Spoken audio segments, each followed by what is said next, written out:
Hi, Dr. Sunil. Today we have Dr. Sunil Kumar here, who is a medical doctor by profession, and we'll learn more about you, Dr. Sunil. Welcome to the show, first of all. Thank you.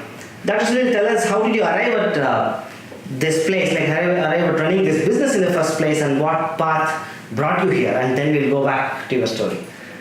So first of all, I never thought of being an employer. So I thought I would be a good, successful radiologist. That was the only dream I had when I finished my degree. Then soon after that, I worked in a corporate hospital for almost 5 years. Then something life-changing event happened. So from the MBBS days, from the MD days, I used to read a lot about. I am first of all a voracious reader. So I read a lot of life-improving books. So in MBBS I read about this Rich Dad and Poor Dad. So, but nothing entered into my brain because I thought these are not practical. So I never thought that one. This is not the way how the real life runs. That is the concept I had. Then while working in Fortis, no, it's the same job I used to do for every day. It's the same thing. So only a fraction of things used to change every day. So one fine day, I saw a news ad. It's a National Achievers Conference, which happened in 2014, I guess. So there, in Times of India, I read about that Robert Kiyosaki is coming to India. Somewhere I recall that I had read his book, Rich Dad, Poor Dad. And the same Rich Dad, Poor Dad had been translated to Kannada version also. So by one of the author called Endamuri Virendranath. So that I read it, but I just correlated this one and the other story. I didn't know that it's a translated version. But when I started again reading this Rich Dad and Poor Dad, I thought, oh, this is just taken out from that book. And I thought, let me see. So I registered for National Achievers Conference. It's a 3-day event which happened in Bangalore. There, there's so much of hype. So I was just wondering, all these days I was a good doctor. Now all of a sudden, that environment is totally different. So I thought every speaker used to tell that you should be your own boss. So job is just, you're just overbroke. That is the definition one speaker gave. So a lot of post-mortem happened in my brain. So that why not try something of my own. Then the seed, from that point it started. Then I went back to the work, thought I'd do something. Then somehow my father-in-law, my wife also sensed this, my desire that you should do something of your own. Then we thought we'll start something very small because I was not courageous enough to start something big. So we started looking for a real estate. It's a rented building in Bangalore only to start a new venture. Meanwhile, this proposal was going on. Then I met one of the doctor in Fortis, and they were also planning to start something of their own out of corporate hospital. So he said, come, let's visit this place. If you feel it's a good location, then you can also start something. Then I just casually came to this place, and I saw this locality is also good, and it's in the heart of the Bangalore. So I felt even doctors are also good. So I thought, I discussed with my family, then they said, okay, you can start something. Then finally I thought there are 5 doctors actually. So I thought all 4 doctors are very senior and they are good expert in their field and they know the business part of the medicine. So I thought I'll be the passive member. So that's how I ventured into this thing. Then later on I got to know that they are busy in their practice actually. So I was the youngest among all the five. So I thought they thought that I can take the responsibility more. Then somehow using my contact network, so it's like I became the driver of the vehicle. Something like that happened. So that's how this place emerged. Now currently there are 32 doctors working here. So I'm the CEO of this place. So I run the entire show now. So less than 2 years, you went from being a medical doctor in a hospital to owning a business and having 35 people, 35 other doctors like working Yes. together. Yes. That's an amazing thing. And it also, I believe it also involved a lot of quick thinking, decision making, taking the lead. Yes. Because traditionally doctors are not entrepreneurial. Exactly. Somehow this is a thing which I realized in myself actually. I thought to do business or to be in the management side, you need to study first of all the management thing. Second thing is people tell that it should come in your blood. So I was in that thing. So I was thinking that okay, this would be something like a small show which we are going to run. Later on, once we get into this thing, then slowly I realized that if you are into something, then you can't be at the back seat. So you should be number one in whatever you do. So that's how slowly that transition started changing. So I got to learn so many things. Decision making is very crucial actually. So as an employee, when I was going to some other place for the work, so it's a routine. You know that what is this case, and you're going to have a lunch at this time. So after that, you're going to see these many patients. After that, 4 o'clock, you're going back to home. That is a routine. But once we set up our own business, it's not like that. It's a totally a different story. So here, we don't know what is going to happen. Some decision we take, that decision may end up in success or a failure. So that risk calculation need to be taken. But without risk, nothing will happen. So that's the thing. And a medical profession, what happens is it's having a very long gestation age to see the profit or something. So first of all, we need to have a good bunch of doctors to cater the society. So then somehow I made a good decision out of this one. Thing is, I started speaking to only good, reputed, trusted doctors, so that they have faith in me, so that they can come inside as a visiting consultant, and they will bring their own patients. So that's how things are working now, and it's a service industry. It's the experience what we give to the patients which will bring us a profit or whatever, a name. So that I strongly believe. So I have trained our people also in that way only, because the service should be, there should not be feedback is appreciated by the patient. That's why I strongly encourage our staff to take feedback from the patients. And every time I tell example that once we enter an Apple store, how is the feel? Seeing the products, seeing the hospitality, the same feeling people should have once they get inside the way we speak, the way we respond. It should be awesome.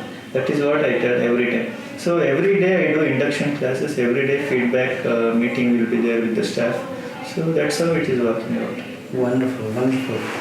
Dr. Sunil, how, before starting this, have you worked for any other hospital, and what did you do for them? Like, how was your professional journey? Yeah.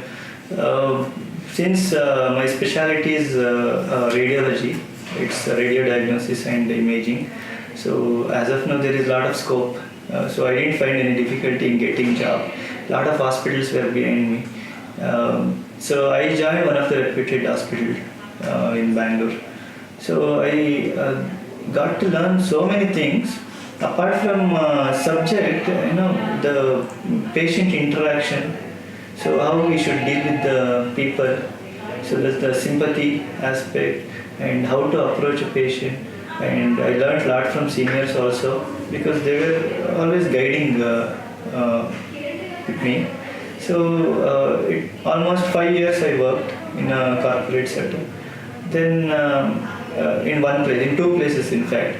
So in between I was working for one of the teleradiology company where I was reporting images to US, then Singapore and African countries. There also I got to learn a lot of things, how the perspective in US, how the reporting trend and other things. So all these things helped me. One is subject-wise also, and second thing is since I worked with good people, reputed doctors, so that urge was always there for me, that desire.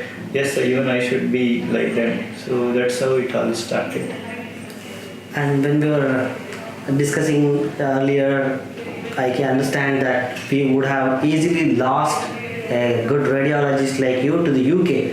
So you decided against that. Tell us about that. Like what made you turn around and stay? I am a fellow of Royal College of Radiology, UK. So I had an opportunity to work there itself and get observed in UK. But somehow at the back of my mind, I don't want to be, ruled, something like that. So I want to create my own path. That is the thing. So although my family insisted that we'll work for a few years in UK, I was reluctant. So I thought, let me start something here because I have seen people, doctors who have come back from US, UK, and their way of approach. In fact, there is no doubt that they are very good doctors in their subject and attitude, everything. But the knowledge and skill is not only is not enough to survive in this society. You need attitude to live, attitude to be a top among your lot. So that attitude was lacking, that leadership thing. Because I see people, as soon as their time gets over in the hospital, so they never used to spend time with the patient or in the hospital. So they will straight away they'll go back to the house, then they will relax, and that is a kind of attitude what I could sense with those kind of doctors. So there is a lack of leadership actually. The entrepreneur quality is lacking in it.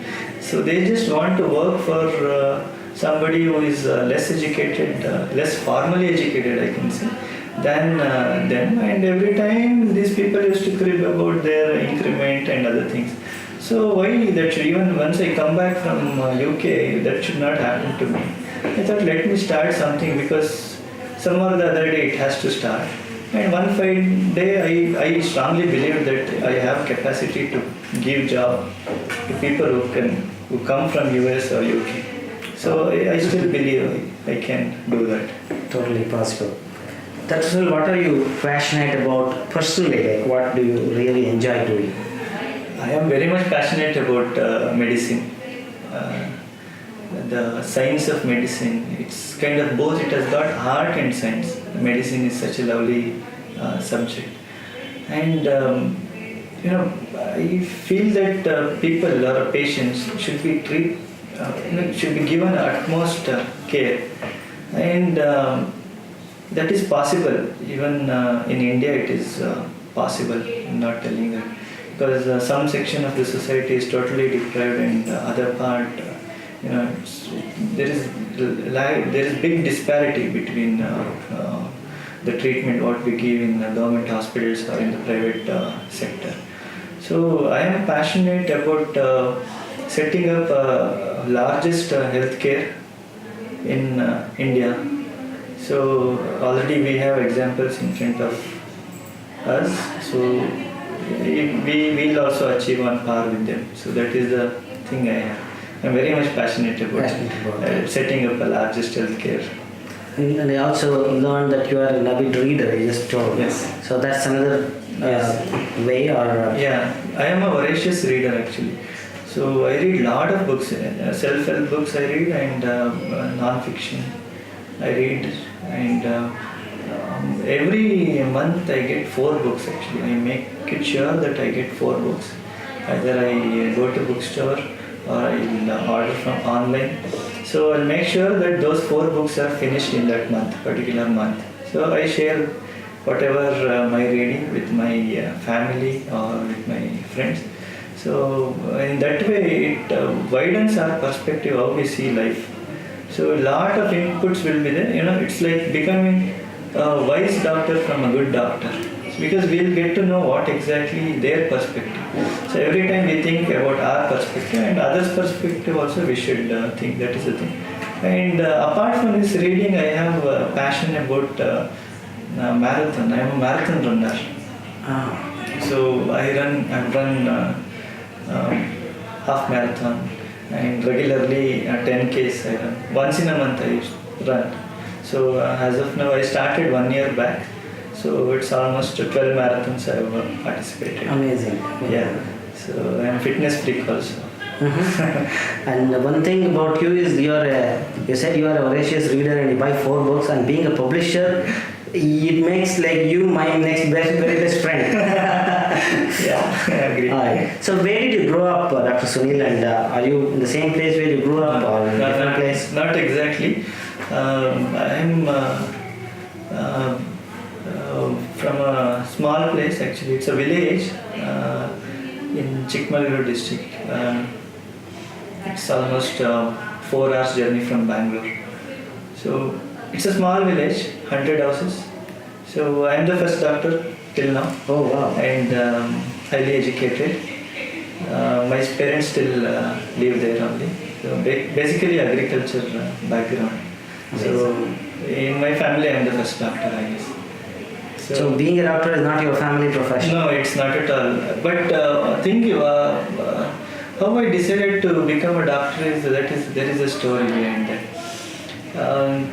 So when I was at around 7 or 8 years, I guess. So I was having a very severe fever. So my mom took me to a hospital. So it was a very busy pediatrician, very busy. So it's around 11 o'clock I went in the morning. Till 8 o'clock my number didn't come. So from 11 o'clock till 8 o'clock I waited in the lobby. So busy doctor. So I was just wondering, being a doctor, it's so much importance people give, so many people wait outside. So that's how the thought process started. Uh-huh. That's how that thought process started. So after that I didn't, thought that I will become a doctor. So that was the first awareness what I had, or perception I had about a doctor. So that's how it took. Then somehow I was a good student, above average only. So although I studied in a small place, after that when I entered my medical school, that time only a lot of changes happened actually. Even recently I visited my native place. So one of my friends, he is also a doctor, he told me, you are not like this in our school days. And I said, no, I am not the same. So I changed. And then he only told that, everything changed once you entered medical school. So after that I did my post-graduation MD, then I did further DNB in radio diagnosis. Then Where was your post-graduation, like in Bangalore? Post-graduation not in Bangalore, it was in Tumkur. Okay. Then after that I did my DNB in Trivandrum Medical College. Then FRCR fellowship from UK, London. So that's a journey. So still I want to pursue further education, but there are no other degrees beyond FRCR. I know, being in a doctor's profession is like lifelong studies. Exactly. Keep reading. Yeah, exactly. Right. Amazing. So it was such a nice journey. And are you like the only child in your household, or your siblings around? My younger brother is there. He studied just basic graduation, and he is taking care of our plantation in my native place. And my parents are there. 2 people. He is not married. I am married. So both the children in your household are serving people. Yes. One is serving by growing food, and the other is serving by helping people keep fit and healthy. Yeah. Amazing. Dr. Sunil, any volunteer activities that you are involved in, Yeah. or any non-profits that you are working for? Exactly. So during my, it started from medical school. So when I was doing my internship, there was a charitable trust we started. So our batch people started something called as Ashray Charitable Society. That is for the poor. So medical college means lot of poor people will come. So most of them didn't have money to buy medicines, then food. Then I was in charge for the blood bank actually. So people who are in need of blood, we had a database of all our batchmates, then juniors, and outside also. Outside, I did my medical school in Bangalore. So I was a president for blood bank. Then I organized a big event. It's like a blood donation awareness program. So inter-college quiz program was there, cultural program. Whatever the fund we raised, that we donated to the charity. And good thing is the Ashray Charitable Trust is still serving the poor. It's almost 13 years, I guess. Oh. 13 years over. So it's still there. So charity started from that point. After that, during my post-graduation days also, lot of poor people will come. What we do is we don't charge any thing for treatment or for scanning and other things. Now as an employer, what we do, a lot of people in and around, they'll come, they'll approach us for free medical camp. So what we did is, on Republic Day last month, we conducted an health check program to Rotary Club in association with Vasavi Samaj. So it's a one-day full MP PC Modi inaugurated, and it is in a newspaper also. Apart from that, every week on Saturdays we do a free ECG checkup. No profit. It's a free thing. Every Saturday people will come inside, and every Sunday morning we do blood sugar test for the Lal Bagh walkers in front of our Oh, it's right in place. front of your place. Yeah, that is no profit actually. So something like what goes around comes around kind of policy. I clearly told our people, if there is no profit, still no problem, you do it. So even they are motivated, because we take photos, and those photos will display in our TV. Even our staff will feel happy, they'll get appreciation. So that's the charity. So, anything else you'd like to tell the audience about you, which I probably did not ask you, or you want to share something, if you want to share? It's being an employer or entrepreneur is a very nice thing. What I've experienced, get to chance to meet people, network people, learn from people. Then we should always work on our strength. That is what I've learned with a limited experience being an entrepreneur. So my strength is belief actually. Okay. So I strongly believe in whatever I do. So that belief should be there. Somehow it's initially people used to tell law of attraction and other things, but I never believed if you assume something, or if you think that it will happen, how can it happen without action? I was wondering. But somehow once you believe and once you start something, lot of things are happening. We are starting one more center in Sarjapur Road, Bangalore. So initially to recruit people, I had lot of difficulties, because I started recruiting almost 3 months back only. It's going to start from next month onwards. Till 2 months, there were no good job profiles. But all of a sudden, either candidate was not good, or the salary was not matching for us or for them. It's like that. But all of a sudden, from past 1 week, I am getting all good candidates only. So somehow I was just wondering, what if I had taken the previous person, which I thought it was a desperate hire kind of thing. Now people are coming to me and asking, I am ready to work. Good people, good experienced people. So I finished all the recruitment. Okay. So you should believe in ourselves, and we should be positive. So entrepreneurship means it's kind of courage basically. So people should not see you down. They should believe in us. Then only our working environment will be good, and staff will also encourage. So that's the thing. When we started the center, a lot of ups and downs were there. So initially, what happens is insecurity among the employees. So they will fear that what if this company doesn't do well. So all these kind of things will be there. So we need to overcome that one. So now it's running smoothly. Everything is going well. So we are hopeful to expand many other centers in Bangalore as well as outside Bangalore. Great. Congratulations on that. And to end this interview, I would like to ask you one thing. Without discussing your age, you look just out of college actually. But I know that you have done your graduation, post-graduation, several years of experience and several years of running this business. This is causing a bit of confusion in my mind as well as the viewers' mind as well. So what is the secret to being young? Is there something in your medical profession that you are using, or is it your genetics, or is there something that you can tell people how to be healthy and look young? In fact, I am young. I am just 34 years, married with a kid.